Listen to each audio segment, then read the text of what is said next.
Hey, so I want to share with you something that I saw in my studies last night and this morning, and I think it's pretty cool. I just want to share what I discovered. I don't want to tell you what to think. That's between you and the Holy Spirit. You're not a child. I'm not going to treat you like a child. And we really should encourage our children to think for themselves as well, right? So,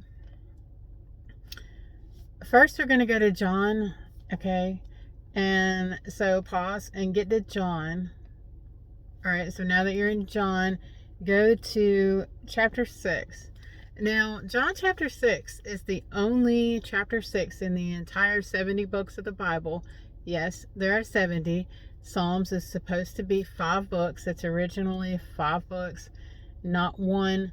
So there's not 66 books in the Bible, there's actually 70.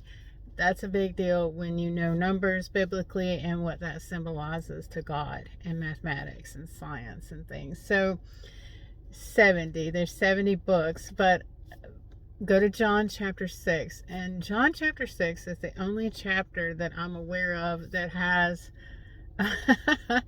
that has 66 verses in it. It's got more than 66 actually, but so we're going to John 6 verses 66.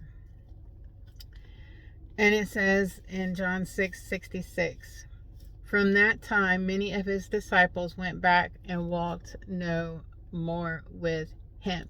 Now, there are only 2 verses in the whole Bible that are chapter 66 verse 6. So that would make a total of 3 verses that would have 666 in the verses. So we're going to first go to Psalms 66 and 6. And it says, he turned the sea into dry land. They went through the river on foot. There we will rejoice in him. There we will rejoice in him. In Isaiah 66 and 6, it says, the sound of noise from the city, a voice from the temple, the voice of the Lord who fully repays his enemies. John 66 and 66. I apologize.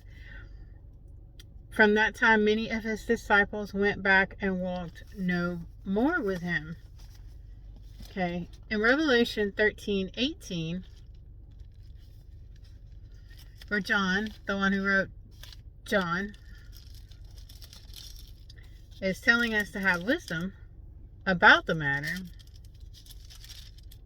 which would make sense why the key to it is in the book of John, because John wrote the revelation of Jesus Christ.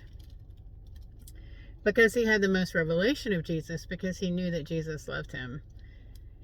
And it says in Revelation 13:18, here is wisdom. Let him who has understanding calculate the number of the beast, for it is the number of a man. His number is 666. His number is 666. So you have John chapter 6, verse 66. And then you have Psalm 66 and 6 and Isaiah 66 and 6. Put all those 3 verses together and you see that 666 has to do with a disciple, someone who knew Jesus, who chose to not follow him anymore and who turned away for good. Look at those 3 things and see, and then plug it back in your free time and see what you think. What do you see in the number 666 in the Bible? How these 3 verses complement or contrast one another? What do you feel the Holy Spirit is bringing out to you to share with you? I would love to hear about it in the comments. And just let me know, how does Revelation 13:18 and John 6:66 fit together for you? All right, I love you guys. I hope you have a blessed day.